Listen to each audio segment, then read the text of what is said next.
శిరస్సు వంచి హృదయపూర్వక నమస్కారాలు, వందనాలు. ఇవాళ రేపు ఎల్లుండి 3 రోజులు ఈ ప్రభుత్వం ఈ మైదానంలో రాష్ట్ర ప్రభుత్వ పక్షాన రైతులకి ఏవైతే పనిముట్లు ఇస్తున్నామో మెగా పనిముట్లు ఇచ్చే కార్యక్రమాన్ని ఈ వరంగల్ ఆర్ట్స్ కాలేజీ గ్రౌండ్ లో ఏర్పాటు చేసుకోవడం జరిగింది. మండు టెండను సైతం లెక్క చేయకుండా వేలాదిగా ఈ ఉమ్మడి జిల్లా నుంచి ఇక్కడికి విచ్చేసిన రైతన్నలకి మనస్ఫూర్తిగా మరొక్కసారి రాష్ట్ర ప్రభుత్వ పక్షాన అభినందనలు తెలియజేస్తున్నాను. ఇది ప్రజాప్రభుత్వం.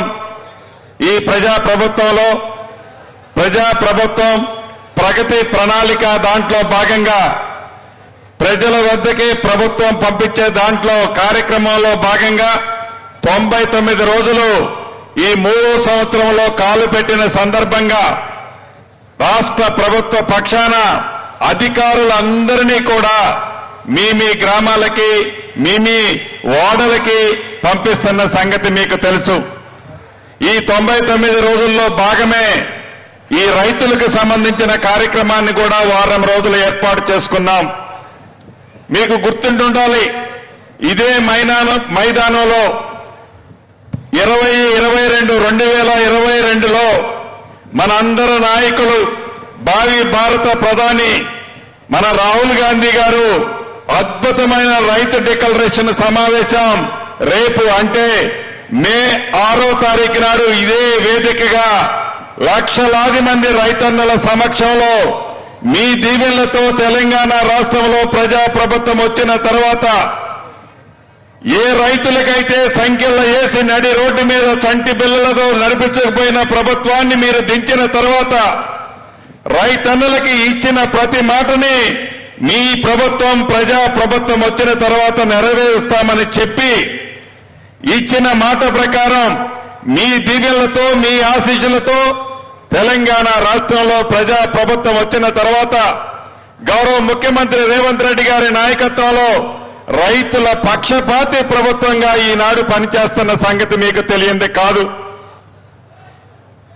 ఆనాటి ప్రభుత్వం ఏవైతే అరాకొరా మంచి పనులు చేస్తే వాటన్నిటినీ కొనసాగిస్తూ ఆనాటి ప్రభుత్వం ₹1,00,000 రుణమాఫీ చేయడానికి 10 సంవత్సరాలు పడితే ఈ ప్రజా ప్రభుత్వంలో రాష్ట్ర ఆర్థిక పరిస్థితిని ఆనాటి పెద్దలు కొల్లగొట్టినా అప్పులు ఊబిలో నింపినా రైతులకు ఇచ్చిన మాట ప్రకారం 25 లక్షల రైతన్నులకి 21,000 కోట్లు ప్రభుత్వం వచ్చిన మొదటి 9 నెలల్లోనే నా రైతన్నులకు ఇచ్చిన ప్రభుత్వం మీరెన్నుకున్న ప్రభుత్వం. వరి వేస్తే ఉరి అని ఆనాటి పెద్దలు చెప్తే ఈనాటి ప్రభుత్వం వరేసిన రైతన్నులకు మద్దతు ధరతో పాటు సన్న వడ్లకి క్వింటాలకి ₹500 బోనస్ ఇస్తున్న ప్రభుత్వం మీ దీవెనలతో ఈనాడున్న ప్రభుత్వం. రైతు భరోసా కార్యక్రమం ద్వారా ఆనాటి పెద్దల ఎకరానికి ₹10,000 2 విడతల్లో ఇస్తే మీరెన్నుకున్న ప్రభుత్వం ₹12,000 ఇచ్చిన ప్రభుత్వం మీరెన్నుకున్న ప్రభుత్వం. రైతు బంధు ఇచ్చాం, ఇంకేమి ఇవ్వాల రైతులకని రైతుల్ని చూసి హేళనగా ఆనాటి పెద్దలు మాట్లాడితే ఈ ప్రభుత్వం ₹12,000 ఎకరానికి ఇస్తూ ఏవైతే ఈనాడు పనిముట్లు మనం ఇచ్చుకుంటున్నామో రైతులకు పరికరాలు వాటిని ఇస్తూ కేంద్ర ప్రభుత్వం నుంచి వచ్చే మ్యాచింగ్ గ్రాంట్ కూడా సుమారు ₹1,200 కోట్ల ఈ ప్రభుత్వం ఈనాడు ఇస్తుంది. వీటన్నిటికీ పెద్ద గుండు సున్నా ఆనాటి పెద్దలు చుడితే ఈ ప్రభుత్వంలో రైతుని రాజు చేసేదాకా ఒక్క అడుగు కూడా వెనక్కేయమని ఈ ప్రభుత్వం ఈనాడు రైతుల పక్షపాతి ప్రభుత్వంగా పనిచేస్తుంది. ఆ మేధావులు చెప్తుంటారు, అసలు రైతు రుణమాఫీ చేసింది ఎవరు? మొట్టమొదటిగా ఆనాడు కేంద్రంలో మన కాంగ్రెస్ ప్రభుత్వం అధికారంలో ఉన్నప్పుడు మన్మోహన్ సింగ్ గారి ప్రభుత్వంలో ఇక్కడ ఆనాడు దివంగత నేత రాజశేఖర రెడ్డి గారు ముఖ్యమంత్రిగా ఉన్నాడు. ఆనాడు కాంగ్రెస్ ప్రభుత్వమే దేశానికి ఆదర్శంగా రైతులకు రుణమాఫీ చేసిన ప్రభుత్వం కాంగ్రెస్ ప్రభుత్వం. ఉచిత విద్యుత్ ఇచ్చింది కాంగ్రెస్ ప్రభుత్వం. ఆ ఉచిత విద్యుత్ పేటెంట్ కాంగ్రెస్ ప్రభుత్వాన్ని. ఇలా రైతులకి అనేకమైన కార్యక్రమాలు చేస్తా ఉంటే పదవి పోయింది అనే బాధ, అయ్యో ప్రజల్లోకి పోతే మమ్మల్ని డేకట్లేదని మరొక గోల, నిరంతరము కడుపు నిండా విషాన్ని నింపుకొని నిన్న మొన్న చూస్తున్నాం. నిజమొప్పుకుంటాం, ఈ ప్రభుత్వం అధికారంలోకి వచ్చిన తర్వాత వరి విషయానికి వస్తే దేశంలో అత్యధికంగా వరి పండించే రాష్ట్రం ఈ తెలంగాణ రాష్ట్రం. పండిన ప్రతి గింజని గడిచిన 2 సంవత్సరాల్లో పోయిన పంటలో ఈ ప్రభుత్వం కొంది. ఈ పంటను కూడా, ఈ రెండో పంటను కూడా, మొక్కలు కూడా భగవంతుడి దయతో రైతుల కష్టంతో అత్యధికంగా పంటలు పండాయి. పండిన ప్రతి గింజని ఈ ప్రభుత్వం చిత్తశుద్ధితో కొంటది. దాన్ని కూడా రాజకీయ రంగు పులుముతూ కళ్ళాల దగ్గర పోయి ఒడ్లేంటో తెలియని నాయకులు దోశల్లో పట్టుకొని సినిమాల్లో ఫోజులు ఇస్తున్నట్లు ఫోజులు ఇచ్చి ఆ గులాం పేపర్లో ఫ్రంట్ లైన్లో వేసుకుంటున్న సంగతి మీకు తెలుసు. అయినా కూడా నిన్న కేబినెట్ లో, ఇందాక అక్కలు చెప్పినట్లు, కేబినెట్ లో కూడా సుదీర్ఘంగా రైతులకు ఎక్కడ నష్టం జరుగుతుంది, ఏ రైతు ఇబ్బంది పడుతున్నాడు, ఎలా కష్టాల్లో ఉన్నాడు, వాటన్నిటినీ పరిష్కరించే బాధ్యత ప్రతి జిల్లాకి, ఉమ్మడి జిల్లాకి ఒక మంత్రి, ఇన్ఛార్జి మంత్రి ఉన్నాడు. ఆ ఇన్ఛార్జి మంత్రి పూర్తి బాధ్యతలు తీసుకొని ఈ రాబోయే 3-4 రోజుల్లో ఆ సమస్యలన్నిటినీ కూడా ఈ ప్రభుత్వ పక్షాన రిజాల్వ్ చేస్తాం. రాష్ట్ర వ్యాప్తంగా ఒడ్లు తడిచాయనో, మొక్కల బస్తా మీద నీళ్ళు వచ్చాయనో ఏ రైతన్నా కూడా టెన్షన్ పడాల్సిన అవసరం లేదు. ఈ ప్రభుత్వానికి చిత్తశుద్ధి ఉంది. ఈ ప్రభుత్వం రైతుల కష్టాలు తెలిసిన ప్రభుత్వం. ఇది రైతుల పక్షపాతి ప్రభుత్వం. రైతులను ఎన్నుదట్టి రాజును చేయాలనే తపన ఉన్న ప్రభుత్వం.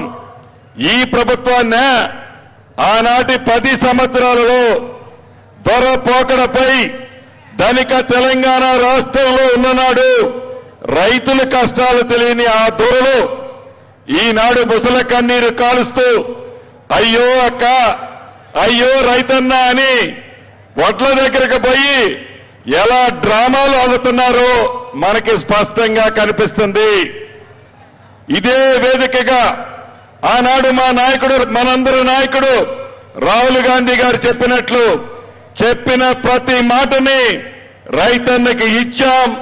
భవిష్యత్తులో కూడా తల తాకట్టు పెట్టైన రైతుల విషయంలో ఒక్క అడుగు కూడా ఈ ప్రభుత్వం వెనక్కేసే ప్రసక్తే లేదు.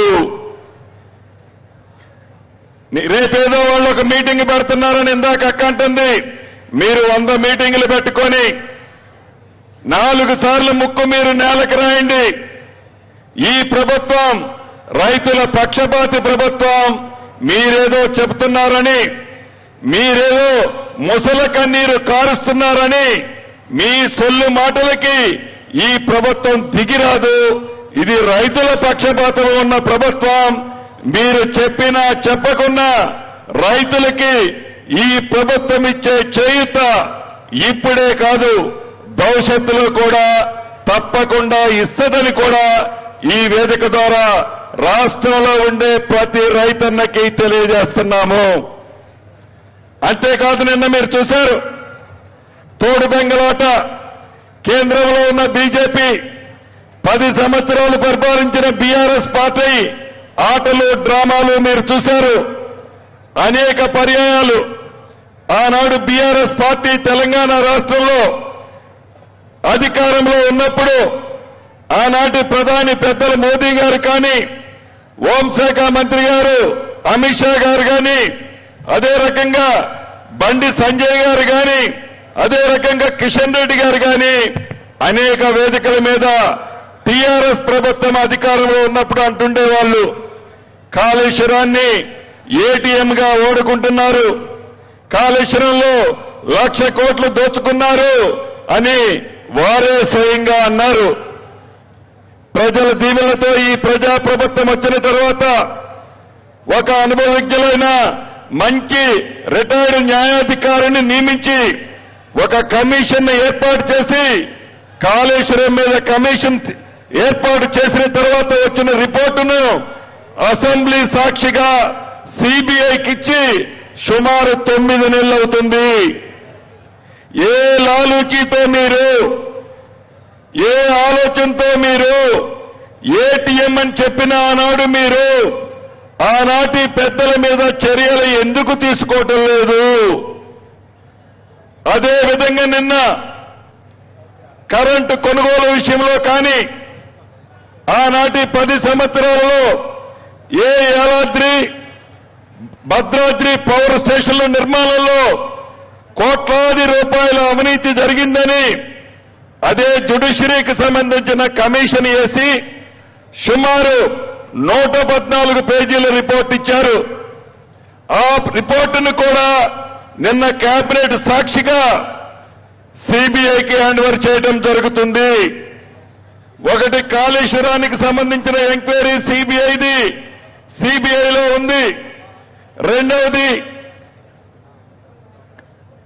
ఎలక్ట్రిసిటీకి సంబంధించిన అంశం, కరెంటు కొనుగోలు కానీ భద్రాద్రి యాదాద్రి పవర్ ప్లాంట్ లో జరిగిన అవినీతికి సంబంధించింది రేపో మాపో సిబిఐకి ఇవ్వబోతున్నాం. ఈ రాష్ట్రం నుంచి 2 కేంద్ర మంత్రులు ఉన్నారు. ఒకరు కిషన్ రెడ్డి గారు, రెండవది బండి సంజయ్ గారు.